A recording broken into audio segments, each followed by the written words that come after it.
guys, my name is Dmitry and I tutor some English, and now I want to give you a couple of tips about how to develop your speaking English, especially if you're beginners. Beginners, starters, aspiring linguists.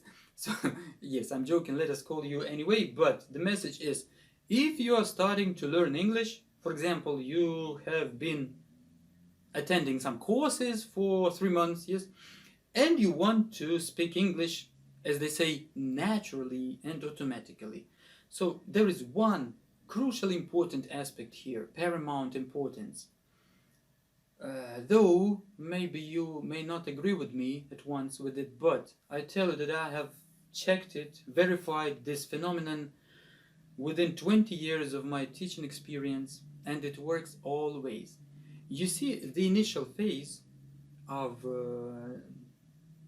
language acquisition is the most important. You see, is the most meticulous, if you understand what I mean, for the teacher to start teaching a language to some child or a man or a woman, whatever, whoever. But, and you see, it's always ignored because, not neglected.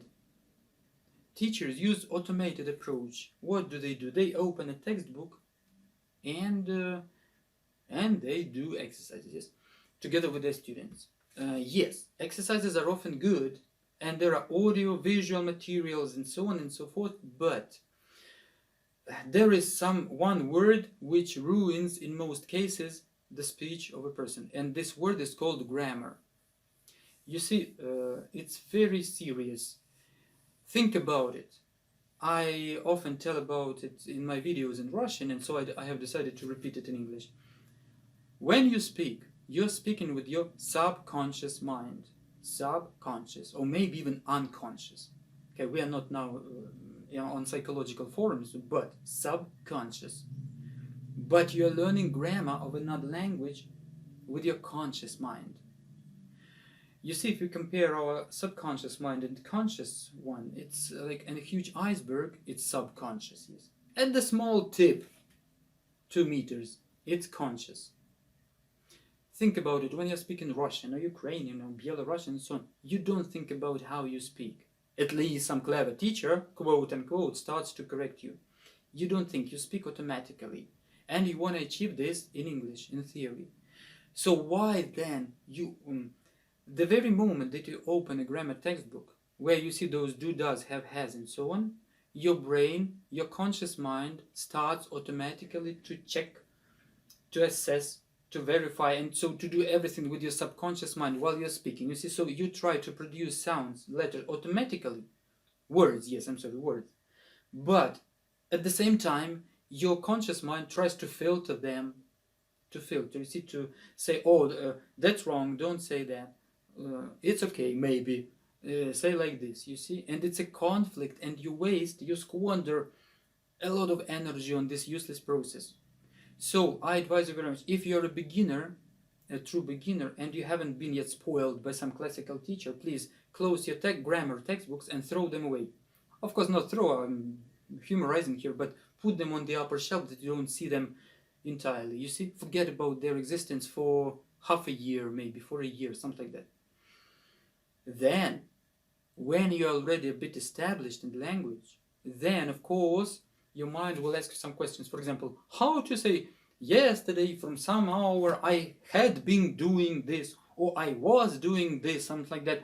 And then you, maybe, okay, I will open my grammar textbooks, reference books, and maybe I will make sure for myself. You see, it's a huge difference when you already can speak, but you just clear some details, something like that. And on the other side, when you cannot speak yet, but you're already controlled by some grammar textbook and by your conscious awareness of those rules, you will never speak automatically and easily. Thanks God I had such a teacher at school, and as they say, genuine teacher. Maybe there are no sufficient terms to describe. So she never spoke to us Russian, never. And we never learned grammar in this way. That maximum how we learned it was we had some posters on the walls, and those posters, there were funny pictures of some trains, let us say, some carriages, like you add this carriage to that carriage. For example, in this carriage it's written do or does, then the second carriage, funny carriage, it's written verb, something like that, then the third carriage is written, or it's even drawn some picture of a man, and so on. You see, so everything was visual. We utilized our imagination. So it's absolutely another thing than when you just open a regular textbook and try to. So never throw away your grammar textbooks for a while. I don't say never open them, but in theory you could speak English beautifully without any textbooks ever. You don't need them. You don't trust me now. Yes, you think that I try to seem so, yes, I'm showy. Yes, I want to show off here with some, let's say, I don't know, innovative approach. No. I see it every day on the examples of my students. Remember, it's better to speak fast with a smile and with mistakes than speak slowly, exerting yourself, and anyway with mistakes, because you're a non-native speaker, you will anyway make those mistakes. And even if you don't make them, you will speak so slowly. It will be so unnaturally, like an old rusty robot, yes, trying to produce some, like automaton, trying to produce some sounds. Okay, so I hope that my message is clear to you. If you're a beginner, don't learn grammar. It will kill your speech. Very easily defined, I think. Of course, if you're a beginner, maybe you don't understand now what I'm saying, but I hope if you have a normal tutor, he or she will tell you that it's a very, very important point of your this launch of yourself in the language. Especially speaking has always been the top of the language, because speaking is fast, it should be automatical. Then goes, I suppose, writing, if you write something in the life, and then listening, reading. It's just to read, you need to read, and that's all. Read with the dictionary, think, analyze, enjoy, savor the style. But to speak, it's absolutely another cup of tea. You need to speak automatically, and grammar will kill that. Okay, my friends, so I think you have heard me. Maybe if somebody hears me, I will be happy if it will change his or her life in a way that he or she will speak more easily and automatically. It's unimaginable. It's fantastic. Okay, guys, I wish you beautiful and easy English. I love you and see you in the following videos.